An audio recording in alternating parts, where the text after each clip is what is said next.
आज हम जानेंगे 10 रीजंस जिसकी वजह से सिलेक्शन नहीं होता। आप सब लोग famous American scientist Thomas Alva Edison के बारे में जानते होंगे, जिनके नाम से करीब करीब 1093 पेटेंट्स हैं, जो बहुत बड़ी बात होती है, किसी भी साइंटिस्ट के लिए एक सपना होता है।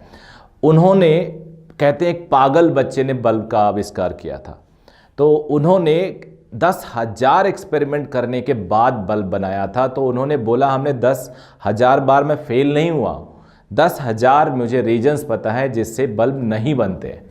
तो इसी तरह से आज हम लोग 10 रीजंस जानेंगे जिसकी वजह से सिलेक्शन नहीं होते। तो स्टार्ट करते हैं casual approach. Casual approach generally हम सबके अंदर कभी ना कभी आ जाती है। तो कैजुअल अप्रोच से बचे कैसे, और ये कैजुअल अप्रोच होता क्या है? जैसे कि टीचर जो आपको क्लास में सिखाता है, आप कई बार उसको इग्नोर कर देते हैं कि कर लेंगे, हो जाएगा। चलो आप क्लास में लेट पहुंच रहे हो, टीचर ने आपको बोला भाई लेट क्यों हो, आज हमने एक बहाना बना दिया, अगले दिन फिर हम लेट आ रहे हैं, या फिर हम किसी दिन नहीं आ रहे हैं। घर पे कैजुअल, सो जाना, टाइम फॉलो नहीं करना, रूटीन फॉलो नहीं करना, ये सब कैजुअल अप्रोच आता है, और ये पॉइजन है किसी भी बड़े सक्सेस के लिए। फिर एक आता will do it later approach. Will do it later क्या है? हर बार आप टाल जाते हो हर चीज़ को, बिना पढ़े आए, क्लास में आ गए लेकिन पढ़ाई नहीं की। क्लास से जाने के बाद एक रूल होता है, मैंने कई वीडियो बनाया है कैसे सिलेक्शन ले, उसमें बताया है कि उस दिन आपको ज़रूर पढ़ना है। जैसे आप खाने के बिना नहीं सोते, उसी तरह से बिना काम कंप्लीट किए क्लासरूम का आप सोओगे नहीं बच्चे। ये सब पॉइंट जो मैं आपको दे रहा हूँ, इस खुद रिसर्च करता हूँ, लिखता हूँ, रिकॉल करता हूँ, फिर आपको लिख देता हूँ। तो आप कभी भी इस तरह का अप्रोच कि बाद में कर लेंगे, चलो आज सो जाते हैं, आज नींद आ रही, कल पढ़ लेंगे, ये जो रिलैक्स करते हो विल डू इट लेटर, ये आपका एक पॉइजन का काम करता है। नोट्स आपने रफ में लिखा क्लास में, सोचा घर पे जाके फेयर कर लेंगे, घर पे मौका नहीं मिला, अभी पिछला रिवाइज कर लेता हूँ, आज वाली चीज़ बाद में पढ़ लूँगा। तो आपने देखा होगा कि कई बार हम लोग चैप्टर नंबर 5 पे हैं, सपोज करो क्लास में, और हम घर पे रिवाइज कर रहे हैं चैप्टर नंबर 1। तो 1 रिवाइज कर रहे हैं क्योंकि हमें नहीं आता था, और 5 जो आज पढ़ाया जा रहा है चैप्टर नंबर 5, वो हम छोड़ दे रहे हैं क्योंकि अभी हम 1 रिवाइज कर रहे हैं। तो फिर हम जब 6 क्लास में होंगे तो मे बी हम 2 रिवाइज कर रहे हो घर पे, हम 7 क्लास में होंगे तो मे बी हम 3rd रिवाइज कर रहे हो। तो इस तरह से कोई भी अच्छे से रिवाइज नहीं होगा, आप किसी पे प्रेजेंटली नहीं चल सकते। इसका एक तरीका होता है कि आप प्रेजेंट चीज़ पे फोकस करो, पास्ट को ग्रेजुअली कंप्लीट कर लो जो मिसिंग है। फिर उसके बाद एक चिल नेचर होता है, ये आजकल के बच्चों में बड़ा देखा जाता है। अरे रिलैक्स रहते हैं, कोई टेंशन नहीं, अबे अभी क्या करना, फिर कर लेंगे, अबे घूम लेते हैं चल के, अबे तू बहुत पढ़ रहा है यार। तो दोस्त जो आपस में होते हैं, आप लेट तक सोते हो, आप सोचते हो यार कोई बात नहीं, कोई टेंशन नहीं, फिर से कर लेंगे, आज संडे, आज इंजॉय कर लेते हैं, आज ऐसा करते हैं क्लास बंक कर लेते हैं, वीडियो देख लेंगे घर पे, आजकल डिजिटल भी चल रहा है। तो ये जो चिल नेचर है ये पढ़ाई में नहीं चलता बेटा आप लोग का। फिर इरेगुलर अटेंडेंस इन क्लास, आज आ गए कल नहीं आए, कल घर पे कोई काम था, परसों एक शादी थी, उसके बाद एक पूजा थी, कोई ना कोई रीज़न है आप क्लास में अटेंडेंस नहीं है रेगुलर। अब बीइंग अ फिजिक्स टीचर मुझे पता है कि अगर आप सपोज लॉज ऑफ मोशन मैंने स्टार्ट किया अपनी क्लास में, लॉज ऑफ मोशन का पहला लेक्चर अगर आपने मिस किया, believe me you are going to miss next 4-5 classes, आपको समझ में नहीं आएगा, या वो कॉन्फिडेंस नहीं आएगा throughout laws of motion जो आना चाहिए। तो क्लास में अटेंडेंस मस्ट है। Similarly with chemistry, maths, bio group के हो तो बायो, आपका हर लेक्चर कनेक्टेड होता है। आप कैसे बीच का कनेक्शन लूज कर सकते हो? एक चेन के एक लिंक हटा दो, देखो चेन टूट जाती है। तो irregular attendance is also very bad. Escapism क्या होता है? एस्केपिज्म मतलब भागना। अब भागना क्या होता है? ये बहुत बड़ा कॉज है सिलेक्शन ना होने का। कई बार हमारे मार्क्स टेस्ट में नहीं आते। अब मार्क्स टेस्ट में नहीं आते तो क्या करना होता है? इंट्रोस्पेक्ट, कॉन्सेप्ट का रिवीजन, एक साइकिल बताया था कि आप पढ़ो, टेस्टिंग करो, उसके बाद मार्क्स से एनालाइज करो, फिर पढ़ो, टेस्टिंग करो, इस तरह से। अगर आपके मार्क्स नहीं आ रहे हैं फिर भी आप रिलैक्स हो, यू जस्ट थिंक कि आप बाद में कवर कर लोगे, या फिर आपको लगता है कि चलो बाद में देख लेंगे, दोबारा रिवाइज कर लेंगे, तो आप भाग रहे हो रियलिटी से। आप कॉन्सेप्ट क्लास में आंसर नहीं कर पाते, आप सॉल्व धीरे धीरे करते हो, आपके सारी क्लास के बच्चे सॉल्व कर लेते हैं, आप 2 मिनट में करते हो, बाकी बच्चे 1 मिनट में कर लेते हैं, और उसके बाद में भी आपको कुछ नहीं हो रहा है, तो you are escaping with the reality. And believe me you have to pay for it in future. तो escapism should not be there. अब आ जाते हैं अगले पॉइंट पे, रॉन्ग फ्रेंडशिप। ये रॉन्ग फ्रेंडशिप क्या है? रॉन्ग फ्रेंडशिप के ऊपर तो बहुत सारी बातें हैं। फिजिक्स का भी कॉन्सेप्ट है, सेम पोटेंशियल के साथ रहो तो कंफर्टेबल रहोगे। Energy always flow from high potential to low potential. Energy हमेशा हाई पोटेंशियल से लो पोटेंशियल की तरफ फ्लो करती है। तो जब अगर हमें कम आता है और हम अच्छे ज्ञानी लोगों के साथ रहते हैं तो ज्ञान हमारे पास फ्लो करता है। ज्ञान हमेशा ऊपर से नीचे की तरफ आता है। जैसे पानी ऊपर से नीचे की तरफ फ्लो करता है, चार्ज हमेशा हाई पोटेंशियल से लो पोटेंशियल फ्लो करता है, वैसे ही नॉलेज भी ऐसा ही होता है। अब इस पे कबीर दास ने कई दोहे बोले हैं, संगत कीजे साधु की कभी न निष्फल होए। संगत कीजे साधु की कभी न निष्फल होए, लोहा पारस परसते सो भी कंचन होए।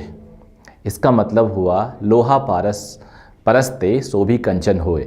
मतलब अगर आप साधु की संगत करते हो, अच्छे लोगों की संगत करते हो तो हमेशा आप ऊपर जाते हो, और यानी आप ग्लो करते हो, आप निखरते हो, आप बेस्ट देते हो। वैसे ही जैसे कि पारस को टच करके लोहा भी सोना बन जाता है। तो एक कहावत कबीरदास की ये है। एक और दोहा है कबीरदास का, सज्जन सो सज्जन मिले होए दो दो बात, गधा सो गधा मिले खाए दो दो लात। वैसे गधा नहीं वहाँ पे लिखा, गहदा लिखा था, मीनिंग यही था। इसका मतलब हुआ अच्छे लोगों के साथ रहोगे तो अच्छी बातें होंगी, खराब लोगों से साथ रहोगे तो आपको पता है क्या होती है। ये अपने आप क्लियर एक्सप्लेनेशन है। उसके बाद आ जाते हैं अनबैलेंस्ड सिलेबस कवरेज। ये अनबैलेंस्ड सिलेबस कवरेज थोड़ा टेक्निकल टर्म है।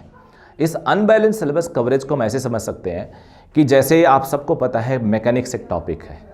मैकेनिक्स एक टॉपिक है जिसमें आजकल क्वेश्चन पहले से भी इम्पॉर्टेंट होता, थोड़ा टफ माना जाता है, और उसमें से 17-18% क्वेश्चन जेईई और नीट में आते हैं। नीट में थोड़े कम हो गए पिछले 2 सालों से देखा जाए। 2020 एंड 2021 में 11वीं का सिलेबस को काफ़ी कम कर दिया उन्होंने, बट फिर भी एक इम्पॉर्टेंट टॉपिक है। 17 से 18% मैं इसे मानता हूँ। लेकिन हम इसमें टाइम देते हैं 6 मंथ्स।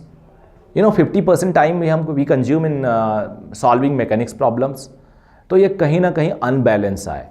कई बार हम 12th को इग्नोर कर लेते हैं, कई बार कोई टॉपिक हम नहीं टच करते क्योंकि हमें टफ लगता है। एक सिलेबस है, उसी सिलेबस में हम एक इम्पॉर्टेंट सिलेबस ढूंढते हैं, एक टॉपिक पढ़ते हैं, उसी में से हम इम्पॉर्टेंट हेडिंग ढूंढते हैं। तो ऐसे आप सेलेक्टिव मेजरमेंट से, सेलेक्टिव सिलेबस पढ़ने से आपका सिलेक्शन नहीं हो सकता ऑल इंडिया लेवल एग्जामिनेशन पे। तो अनबैलेंस सिलेबस कवरेज को आपको ढंग से देखना होगा कि सिलेबस को आप ढंग से कवर करें। फिर अगर हम देखें, अगला पॉइंट मेरा था ओवर कॉन्फिडेंस। ये ओवर कॉन्फिडेंस बहुत लोगों को मार देता है, बहुत ज़्यादा लोगों को ख़त्म कर लेता है। अब ओवर कॉन्फिडेंस का रीजन ज़्यादातर अर्बन एरियाज़ में, शहरी बच्चों में क्या होता है कि उन्होंने 10वीं क्लास में बहुत अच्छा नंबर स्कोर किया, 12वीं में बहुत अच्छा स्कोर किया, और शायद बहुत कम पढ़ के स्कोर किया। तो उनको लगता है यार 10वीं और 12वीं में तो हमने ज़रा सा पढ़ा, 95% लेके आ गए, 90% लेके आ गए, तो यहाँ कंपटीशन में तो खूब पढ़ रहा हूँ, मेरे आ जाएंगे या हो जाएगा। तो बेटा जी, सभी लोग, ये कॉम्पिटिटिव एग्ज़ाम है, यहाँ पे पास नहीं होना होता है, यहाँ पे रिजेक्शंस होता है 98% से ज़्यादा लोगों का। मेडिकल में तो सिलेक्शन रेट डेसिमल में है, डेसिमल में। तो यहाँ पे आप ये सोच के कि हमने 11-12 में तो ऐसे मस्ती में की थी, 95% स्कोर हो गया, या रिलेटिव मार्किंग है, रिलेटिव स्कीम है, आपकी रैंकिंग आनी चाहिए, आप मेरिट में होने चाहिए, तब आपका सिलेक्शन हो जाएगा, तभी हो पाएगा। तो ओवर कॉन्फिडेंस आपको मार देता है। फिर ignoring past pattern of examination.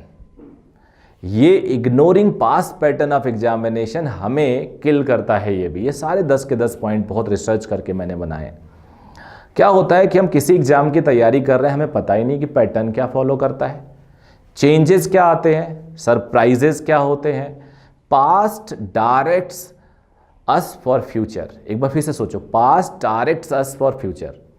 Past हमें फ्यूचर के बारे में डायरेक्ट करता है।